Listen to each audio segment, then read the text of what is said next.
Hey, I'm Nick from Fury Fingers, and welcome to what I'm calling the MGS BTS. We were originally looking for a location for a Legend of Zelda film. We wanted to set it in a modern warehouse environment. We wanted a warehouse with a lot of colour and pop and just a little bit of glam. So when we found this spot, we thought it was far too grey and industrial and metallic, and we thought it'd be much better suited to a Metal Gear Solid film, a Solid Snake Metal Gear film. So Filmright had been doing this Spielberg competition, and it had me thinking about what it is to make Spielberg film, directing in general. Not to compare myself to the Grand Master.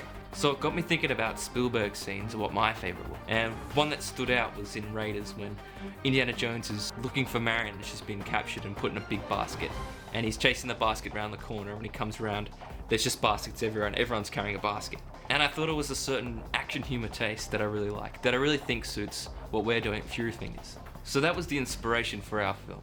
We wanted to take the Solid Snake character and just give him a little comedy edge. And I found myself reflecting on the trivia. Colonel, I'm gonna have to call you back. So Dan's a core member of Fury Finger Films, but he hadn't had a leading role yet. I'd always pictured him as Solid Snake. You know, he's got the right hard look about him, and he's got the beard that makes it perfect. It's also the same beard that got him cast as Joel in our upcoming Last of Us film, so keep your eye out for that one. For the stealth suit, we borrowed a lot of elements from the beat-down bully Solid Snake character.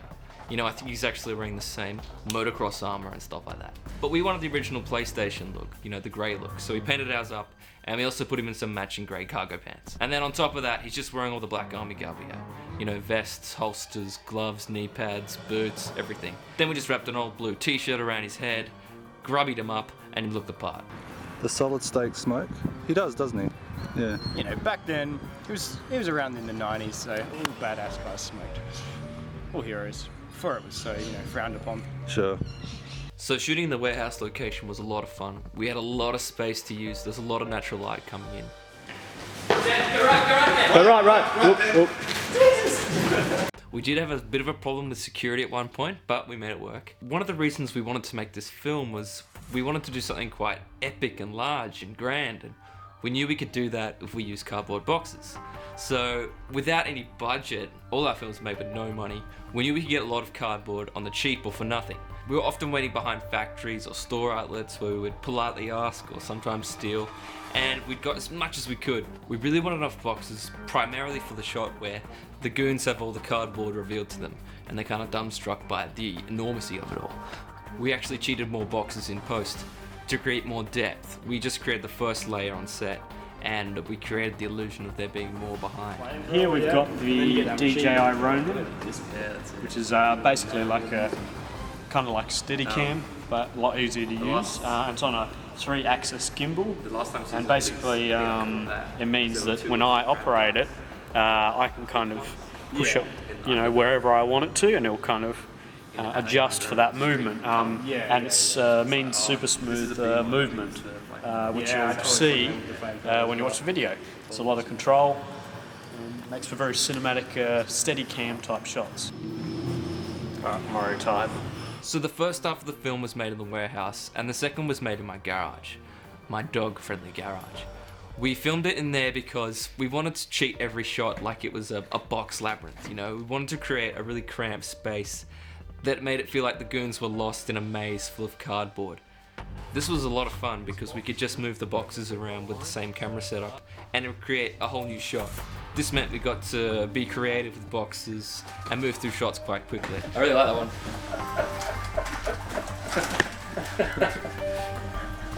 Dog on set. Don't mind me. He's still rolling. Yeah, you're on my pillow.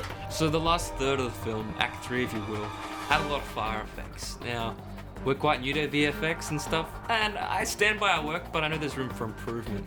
I'm going to tell you what I did anyway to create the look. So using the Action Essentials fire footage, I would layer the fire with different effects. The first standard layer I would place down and blur it a little bit, just to get rid of that harsh digital video look. On the second layer I would blur it some more and just make it come to life and look like it was reacting with the lens.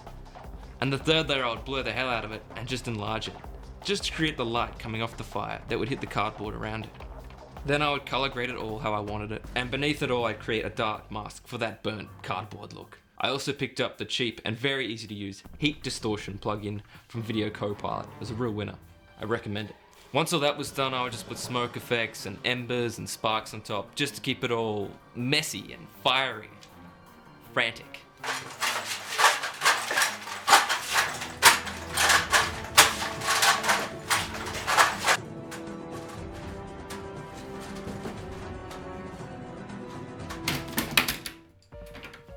For the role of the Colonel, we invited back Chris Crash Carpenter. You might remember him from our gritty Mario film. He played a particularly convincing human Bowser, and he was great at that, and it was great to work with him again. We couldn't find a beret in time for shooting, so we just put one on digitally, and between all the grain, I like to think it's hard to notice.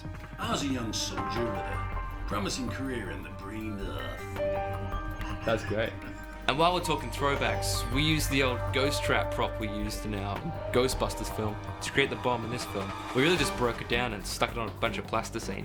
So I just want to shout out to the goons. We only had 2 on set at a time. I played 1 every time, and the other time would be either my mate Seb, and when we were in my garage, it was my brother Paul. Every other shot was cheated to make it look like there were more goons because we didn't have costumes or people. And I just a bit of a louder shout out to my brother. With no acting experience, he really had to make it work playing several goons with only this much to express with. And he really made it work. You! Stick close. Stay together. So you guys have been asking for behind the scenes content for a while. I hope our first video is up to scratch. Feel free to comment and leave any suggestions for things you'd like to see or don't want to see. If you want more behind the scenes, check us out on Facebook. We've got a lot of content there that we upload quite regularly. Our fan base is quite small, so we do need your support. But while it's quite small, we'll probably answer any email and comment you send our way. You can Twitter me here as well. That's about it, so thanks for watching. We're going to try and create more content like this year. We're also going to document our trip to the USA. We've been invited to MagFest to screen some of our films, which we're very excited about.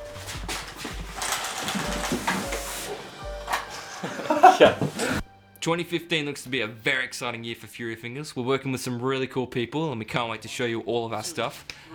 Thanks for being a part of it so far, and we hope to see you in the future. Cheers.